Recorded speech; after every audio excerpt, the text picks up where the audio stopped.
Hello viewers, আজ আমরা 2024 সালের এবিটিএ টেস্ট পেপার থেকে তোমাদের পুষ্টিবিজ্ঞান বিষয়ে যে পেজটি রয়েছে, প্রথম পেজ AC15, তার এমসিকিউ এবং এসিকিউ ডিসকাস করব।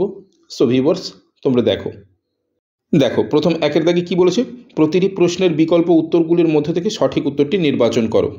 21টা রয়েছে 1 মার্ক করে। দেখো ফার্স্ট আয়ের দাগের কোশ্চেনটিকে দেখো, কোন গ্রন্থির নিঃসৃত রসে পরিপাক ক্রিয়ার জন্য প্রয়োজনীয় উৎসেচক থাকে না? অপশানগুলো রয়েছে অগ্নাশয়, লালা গ্রন্থি, যকৃৎ, আন্ত্রিক। সঠিক অ্যান্সার হবে অপশান সি, যকৃৎ। এরপরে 2 এর কোশ্চেনটিকে দেখো, 2 এতে কী বলেছে, ব্রুনারের গ্রন্থি থাকে। অপশানগুলো রয়েছে ক্ষুদ্রান্তে, অগ্নাশয়ে, যকৃতে, লালা গ্রন্থিতে। সঠিক অ্যান্সার হবে ক্ষুদ্রান্তে। এরপর 3 এর কোশ্চেনটিকে দেখো, 3 এতে কী বলেছে, টিসিএ চক্রের প্রথম উৎপাদিত যৌগটি হলো। অপশানগুলো কী রয়েছে, citric acid, acetyl CoA, isocitric acid আর পাইরুভিক অ্যাসিড। সঠিক অ্যান্সার হবে অপশান এ, সাইট্রিক অ্যাসিড। এরপর আইভির কোশ্চেনটিকে দেখো, আইভিতে কী বলেছে, একজন 17 বছর বয়সী তরুণের তাপশক্তির চাহিদা। অপশানগুলো কী রয়েছে, 3020 কিলো ক্যালোরি। অপশান বিতে রয়েছে 1920 কিলো ক্যালোরি। অপশান সিতে রয়েছে 2010 কিলো ক্যালোরি। অপশান ডিতে রয়েছে 2330 কিলো ক্যালোরি। সঠিক অ্যান্সার হবে অপশান এ, 3020 কিলো ক্যালোরি। এরপর ভি এর দাগের কোশ্চেনটিকে দেখো, ভি এর দাগে কী বলেছে, ফ্যাট কণিকা আমাদের দেহে যে রূপে শোষিত হয় তা হলো। সঠিক অ্যান্সারটি হবে অপশান এ, কাইলোমাইক্রন। এরপর ভিআই এর কোশ্চেনটিকে দেখো, ভিআইতে বলেছে মাতৃদুগ্ধে সর্বাধিক পরিমাণে ইমিউনোগ্লোবিউলিন হয়।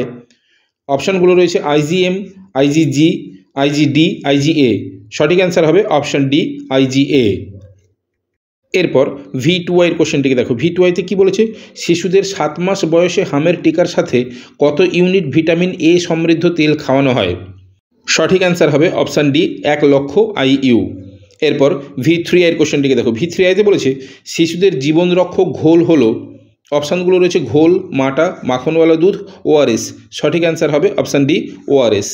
এরপর আইএক্সের কোশ্চেনটিকে দেখো, আইএক্সে কী বলেছে, খাদ্য সমীক্ষক দলে স্থানীয় মহিলা সহযোগীর সংখ্যা কত হওয়া উচিত? 1, 2, 3, 4। সঠিক অ্যান্সার হবে অপশান বি, 2। এরপর এক্সের দাগে দেখো, এক্সের দাগে কী বলেছে, একজন গর্ভবতী মহিলার খাদ্যে প্রতিদিন যে পরিমাণ লৌহের প্রয়োজন হয় তা হলো।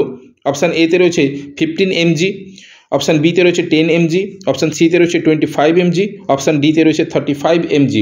সঠিক অ্যান্সার হবে অপশান ডি, 35 mg। এরপর XI এর কোশ্চেনটিকে দেখো, খাদ্য লবণের সাথে মেশানো হয়। অপশানগুলো রয়েছে potassium iodate, calcium iodate, phosphorus iodate, sodium iodate. সঠিক অ্যান্সার হবে অপশান এ, পটাশিয়াম আয়োডেট। এছাড়া তোমরা একটু মনে রাখবে, খাদ্য লবণের সাথে শুধুমাত্র পটাশিয়াম আয়োডেট মিশ্রিত হয় না, তার সঙ্গে সোডিয়াম আয়োডেটও মিশ্রিত হয়। এরপর X2 এর কোশ্চেনটিকে দেখো, X2 এতে কী বলেছে, ফ্রিডম ফ্রম হাঙ্গার এই প্রচার কার্যে অভিযান চালায়। অপশানগুলো রয়েছে হু, FAO, ইউনিসেফ, ICMR। সঠিক অ্যান্সার হবে অপশান বি, FAO, অর্থাৎ ফুড অ্যান্ড এগ্রিকালচার অর্গানাইজেশন। এরপর X3 এর কোশ্চেনটিকে দেখো, X3 তে বলেছে হু অনুসারে ORS তৈরির জন্য প্রতি লিটার জল পিছু সাধারণ লবণ ধার্য করা হয়েছে। অপশানগুলো রয়েছে 1.5 গ্রাম, 2.5 গ্রাম, 3.5 গ্রাম, 4.5 গ্রাম। সঠিক অ্যান্সার হবে অপশান সি, 3.5 গ্রাম। এরপর আইভির কোশ্চেনটিকে দেখো, আইভিতে কী বলেছে, IDDCP অর্থাৎ iodine deficiency disorder control programme প্রকল্পটি ভারতে শুরু হয়েছিল কত সালে? অপশানগুলো রয়েছে 1962 সালে, 1963 সালে, 1965 সালে, 1970 সালে। সঠিক অ্যান্সার হবে 1962 সালে। এরপর XVর কোশ্চেনটিকে দেখো, বাল আহারের প্রধান অংশ হলো। অপশানগুলো রয়েছে গমের আটা, ভাজা ছোলা ও ময়দা, চীনাবাদাম ও ময়দা, গুঁড়ো দুধ। সঠিক অ্যান্সার হবে অপশান এ, গমের আটা। এরপর XVর কোশ্চেনটিকে দেখো, কি বলেছে, বিশ্ব খাদ্য দিবস হলো। অপশানগুলো রয়েছে 7ই এপ্রিল, 1 মার্চ, 26শে জুন, 16ই অক্টোবর। সঠিক অ্যান্সার হবে 16ই অক্টোবর। এরপরে XV2 এর কোশ্চেনটিকে দেখো, তাপ সহনকারী ব্যাকটেরিয়াগুলিকে বলে। অপশান রয়েছে থার্মোফিলিক, সাইক্রোফিলিক, ফটোসিনথেটিক, ফটোফোবিক। সঠিক অ্যান্সার হবে অপশান এ, থার্মোফিলিক। এরপর XV3তে দেখো, একটি শূন্যস্থান পূরণ দিয়েছে, গেঁটে বাতযুক্ত রোগীকে ড্যাশযুক্ত খাদ্য কম দিতে হবে। অপশানগুলো রয়েছে গ্লুকোজ, ভিটামিন, পিউরিন, খনিজ লবণ। সঠিক অ্যান্সার হবে পিউরিন। পিউরিন হচ্ছে হেটারোসাইক্লিক একটি জৈব যৌগ যেটি জলে দ্রবণীয়। এটি মূলত সামুদ্রিক যে সমস্ত মাছগুলো থাকে তার মধ্যে কিন্তু প্রচুর পরিমাণে থাকে। সো গেটেবাতযুক্ত পেশেন্টদের এগুলো অ্যাভয়েড করতে বলা হয়। ওকে, এরপর XIX এর কোশ্চেনটিকে দেখো। সোডিয়াম নিয়ন্ত্রিত পথ্য সুপারিশ করা হয়। অপশানগুলো রয়েছে উচ্চ রক্তচাপ, কোয়াশিয়রকর, ম্যারাসমাস, যক্ষা রোগের ক্ষেত্রে। সঠিক অ্যান্সার হবে হাই ব্লাড প্রেশার বা উচ্চ রক্তচাপের রোগীদের ক্ষেত্রে। এরপরে XX এর কোশ্চেনটিকে দেখো। NIN এর গবেষণা কেন্দ্রটি অবস্থিত। অপশানগুলো রয়েছে কলকাতায়, দিল্লিতে, হায়দ্রাবাদে, মহীশূরে। সঠিক অ্যান্সার হবে অপশান সি, হায়দ্রাবাদে। এরপর XXI এর কোশ্চেনটিকে দেখো। গোলমরিচে মেশানো হয়, অর্থাৎ গোলমরিচের ভেজালগুলি হলো। অপশানগুলো কী রয়েছে? তেঁতুল বীজ, পেঁপের বীজ, আরজিমন বীজ, কাঠের গুঁড়ো। খুবই সিম্পল, সঠিক অ্যান্সার হবে অপশান বি, পেঁপের বীজ। কেন? কারণ পাকা পেঁপের বীজ এবং গোলমরিচ খানিকটা একই রকম দেখতে, তাই মেশানো হয়। ওকে, এরপরে আমরা চলে আসবো সংক্ষিপ্ত উত্তরভিত্তিক প্রশ্নাবলীতে। দেখো 2 এর দাগে কী বলেছে? নিম্নলিখিত প্রশ্নগুলির প্রতিটি একটি বাক্যে উত্তর দাও। বিকল্প প্রশ্নগুলি লক্ষণীয়। এখানে 14টা রয়েছে এবং বিকল্প প্রশ্নও রয়েছে। 14টা সঠিক উত্তর করতে হবে। ওকে, 2 এর আয়ের দাগের কোশ্চেন কী রয়েছে? কো এনজাইম কাকে বলে? তাহলে উত্তর কী লিখব? উৎসেচকের সঙ্গে যে অপ্রোটিন তাপ সহনকারী কেলাস অংশটি শিথিল ও অস্থায়ীভাবে আবদ্ধ থাকে এবং উৎসেচকের সক্রিয়তা বাড়ায় তাকে সহ উৎসেচক বা কো এনজাইম বলে, যেমন NDA, FAD, NADP ইত্যাদি। এরপর আয়ের অথবার কোশ্চেনটিকে দেখো। কি বলেছে? সক্রিয় পরিবহন বলতে কি বোঝো? তাহলে এর অ্যান্সার কী লিখব? যে পদ্ধতিতে শ্বসনজাত শক্তিকে অর্থাৎ ATPকে, অ্যাডিনোসিন ট্রাইফসফেট, ব্যবহার করে সুনির্দিষ্ট বাহক প্রোটিনের সহায়তায় ঘনত্বের নতিমাত্রার বিপরীতে আয়ন বা অণুর পরিবহন ঘটে তাকেই সক্রিয় পরিবহন বলে। এরপর 2 এর কোশ্চেনটিকে দেখো। কোন গ্রন্থিকে মিশ্র গ্রন্থি বলে? নিশ্চয়ই তোমরা জানো অগ্নাশয় গ্রন্থিকে মিশ্র গ্রন্থি বলে, কারণ অগ্নাশয় গ্রন্থি অনাল ও সনাল উভয় গ্রন্থির সমন্বয়ে গঠিত, তাই অগ্নাশয়কে মিশ্র গ্রন্থি বলা হয়। এরপর 3 এর কোশ্চেনটিকে দেখো। 3 কী বলেছে? একটি এন্ডোপেপটাইডের নাম লেখো। তাহলে উত্তর কী লিখব? হয় পেপসিন লিখতে পারি অথবা ট্রিপসিন লিখতে পারি। ওকে, এরপর আইভির কোশ্চেনটিকে দেখো। আইভিতে কী বলেছে? SDA কথাটির সম্পূর্ণ নাম কি? তাহলে অ্যান্সার কী লিখব? স্পেসিফিক ডায়নামিক অ্যাকশন বা আপেক্ষিক উদ্দীপন ক্রিয়া। এরপরে আইভির অথবার কোশ্চেনটিকে দেখো। কি বলেছে? একজন প্রাপ্তবয়স্ক মহিলার BMR কত? সঠিক অ্যান্সার হবে 1550 কিলো ক্যালোরি। এরপর ভি এর দাগে রয়েছে স্টিক ওয়াটার কি? নিশ্চয়ই তোমরা জানো অত্যধিক চর্বিযুক্ত মাছ থেকে চর্বি দূর করবার জন্য মাছকে প্রথমে হালকা সেদ্ধ করে নেওয়া হয়। এরপর মাছের উপর চাপ দিয়ে তার গা থেকে তেল এবং জল বের করে দেওয়া হয়। মাছের শরীর থেকে বের হওয়া এই জল এবং তেলের মিশ্রণকেই স্টিক ওয়াটার বলে। এরপরে অথবার কোশ্চেনটিকে দেখো। ফিশ মিল কি? তাহলে এর অ্যান্সার কী লিখব?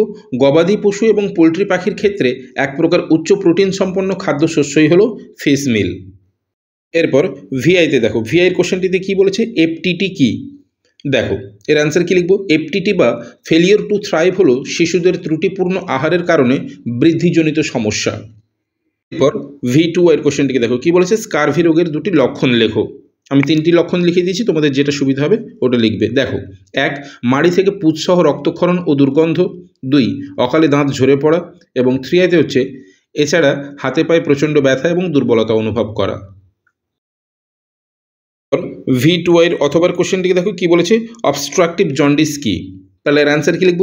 পিত্তনালীতে কিংবা পিত্তথলিতে পাথর বা টিউমার হলে লিভার থেকে যে বিলিরুবিন খাদ্যনালীতে যদি যেতে না পারে তখন তার বিপরীত দিকেই প্রবাহিত হয়ে পুনরায় লিভারে চলে আসে এবং তার রক্তের সঙ্গে মিশে যায়।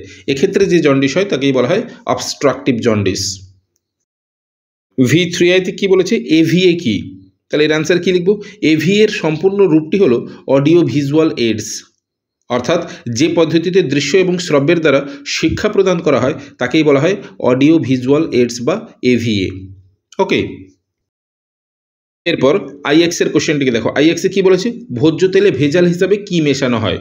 তাহলে এর অ্যান্সার কী লিখব?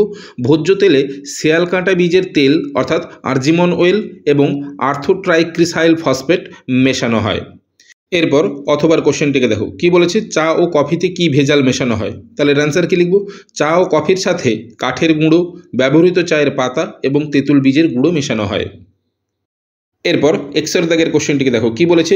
CSSM এর সম্পূর্ণ নাম কি? CSSM এর সম্পূর্ণ নাম হলো child survival and safe motherhood. এরপরে এক্স আইতে বলেছে চাইনিজ খাদ্যে ব্যবহৃত ক্ষতিকারক পদার্থটির নাম কি? সঠিক উত্তর হবে মনোসোডিয়াম গ্লুটামেট, যেটাকে আমরা আজিনামোটো হিসেবে চিনি। অ্যাকচুয়ালি আজিনামোটো একটা কোম্পানির নাম, কিন্তু আসল যে ক্ষতিকারক পদার্থটা ওটা হচ্ছে মনোসোডিয়াম গ্লুটামেট। এরপরে এক্স টু আইতে রয়েছে যক্ষা রোগের জীবাণুটির নাম কি? এটা খুবই সোজা, মাইকোব্যাকটেরিয়াম টিউবারকিউলোসিস। ওকে, এরপর এক্স থ্রি আইতে বলেছে ব্রোকাস ইন্ডেক্স কি? দেখো, শুধুমাত্র উচ্চতার পরিমাপ ব্যবহার করে পল ব্রোকা শরীরের ওজনের একটি অনুমান করেন, যা ব্রোকাস ইন্ডেক্স নামে পরিচিত। এরপর এক্স থ্রি আইয়ের অথবার কোশ্চেনটিকে দেখো, কি বলেছে? T3 এবং T4 হরমোনের সম্পূর্ণ নাম কি? T3 এর সম্পূর্ণ নাম হচ্ছে ট্রাই আয়োডোথাইরোনিন এবং T4 এর সম্পূর্ণ নাম হচ্ছে থাইরক্সিন। এরপর এক্স আইভির কোশ্চেনটিকে দেখো, কি বলেছে? বাণিজ্যিক ওআরএস এর সোডিয়াম বাইকার্বনেটের পরিমাণ কত? সঠিক অ্যান্সার হবে 2.5 গ্রাম। এরপরে এক্স আইভির অথবার কোশ্চেনটিকে দেখো, MDM অর্থাৎ মিড ডে মিল প্রকল্প কত সালে চালু হয়েছিল? সঠিক উত্তর হবে 1995 সালের 15ই অগস্ট। সো ভিউয়ার্স, এই ছিল তোমাদের নিউট্রিশন সাবজেক্টের AC15 পেজের MCQ এবং SAQর সমস্ত উত্তর। যদি তোমাদের ভালো লেগে থাকে তাহলে অবশ্যই লাইক করে দিও। এছাড়া তোমরা যারা আমার চ্যানেলে নতুন, অবশ্যই চ্যানেলটিকে সাবস্ক্রাইব করে রাখো পরবর্তী সময়ে এরকম আরও ভিডিওগুলো পাওয়ার জন্য। সো আজ এই পর্যন্তই, কথা হবে নেক্সট ভিডিওতে। Till then, by.